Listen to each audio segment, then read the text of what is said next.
안녕하세요. 이명기 목사입니다. 오늘은 창세기 41장 묵상입니다. 술 맡은 관원장이 요셉을 잊은 채 2년이란 세월이 지났습니다. 그 2년간의 시간은 요셉에게 있어서 그 어느 때보다 힘들고 어려운 시기였을 것입니다. 간절히 기대했던 것이 실현되지 않을 때 찾아오는 고통은 그만큼 크고 괴롭기 때문입니다. 술 맡은 관원장이 복직된 후 만 2년이 되었을 때 바로가 두 가지 꿈을 꾸었습니다. 바로는 애굽의 모든 점술가와 현인들을 불러서 그 꿈을 해석하도록 했지만 그 누구도 해석할 수 없었습니다. 그때 술 맡은 관원장이 2년 전의 일을 기억하고 감옥에서 자신에게 일어났던 일을 바로에게 고함으로써 요셉은 바로의 궁으로 부름을 받게 됩니다. 요셉은 2년 전에 곧바로 석방되기를 기대했겠지만 하나님은 가장 적절한 때에 요셉을 바로 앞에 세우셨습니다. 하나님은 우리가 원하는 시간표에 따라 행하지 않으시고 하나님의 시간표에 따라 우리 가운데 역사하십니다.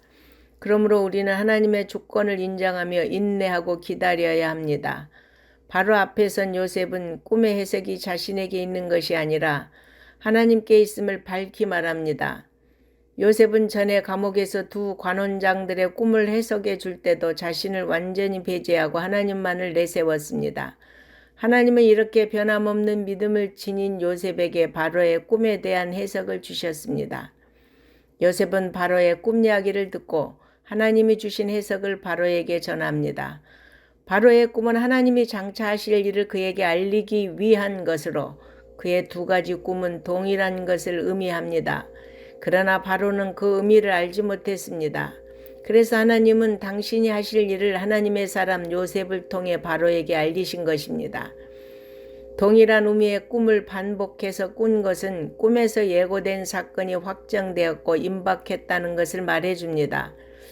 7살찐 암소와 7 좋은 이삭은 7년간의 큰 풍년을 의미하며 파리하고 흉한 7소와 동풍에 말라 속이 빈 7 이삭은 7년간의 심한 흉년을 나타내는데 흉년이 너무 심해서 이전의 큰 풍년을 기억하지 못할 정도일 것입니다. 바로의 꿈을 통해 하나님이 풍년과 흉년을 주관하시며 애굽의 흥망성쇠를 주관하시는 분으로 드러납니다. 따라서 우리는 우리 인생의 모든 삶이 그분의 다스림 안에 있음을 잊지 말고 하나님만을 신뢰하고 의지해야 합니다. 바로의 꿈을 해석한 요셉은 하나님이 이 일을 작정하셨기 때문에 속히 행하실 것이라고 말하며 그에 대한 대비책까지 자세하게 알려주었습니다. 꿈 해석과 대비책까지 자세하게 들은 바로는 요셉의 조언이 타당함을 깨닫습니다. 그리고 요셉이 나라의 일을 맡아 다스리면서 그 일을 대비할 수 있는 적임자라고 생각합니다. 바로는 요셉을 하나님의 신에 감동되고 명철하고 지혜 있는 자로 인정하는 동시에 애굽 전국을 다스리는 총리로 세웁니다. 바로는 요셉에게 자신의 인장 반지를 끼워주고 세마포옷을 입히고 금사슬을 목에 걸어주고 버금술에 태우고 모든 무리가 그 앞에 엎드리게 하였습니다. 바로의 권한으로 요셉은 자신의 허락 없이는 누구도 그 앞에서 수족을 놀릴 수 없는 절대 권력을 갖게 되었습니다. 형들의 미움을 받아 애굽으로 팔려온 지 13년 만에 요셉은 노예에서 애굽 총리로 신분이 급상승하였습니다. 이로써 하나님이 요셉에게 주신 꿈이 이루어질 준비가 되었고 이제 곧 요셉은 아버지와 형제들을 만날 순간을 맞이하게 될 것입니다. 이 모든 것은 요셉과 함께 하신 하나님의 은혜였습니다. 요셉은 13년 동안 파란만장한 삶을 살았습니다. 보잘것없는 히브리 노예였던 요셉이 이제 애굽 온 땅을 다스리는 총리가 되었습니다. 그는 총리로서 애굽 땅을 순찰합니다. 바로가 꿈을 꾸고 요셉이 해석한 대로 애굽 온 땅에 큰 풍년이 들어서 소출이 매우 많았습니다. 요셉은 그 곡물을 각성의 청고에 가득 쌓아 놓았습니다. 그리고 그 곡식을 잘 관리하도록 각성의 관리들을 세웠습니다. 풍년이 들기 전에 요셉은 두 아들을 낳고 자신의 삶의 여정을 담아 아들의 이름을 에브라임과 므낫세라고 지었습니다. 요셉이 바로의 꿈을 해석한 대로 7년의 풍년이 그치자 애굽 땅은 물론이고 그 주변 나라들에도 큰 흉년이 들기 시작했습니다.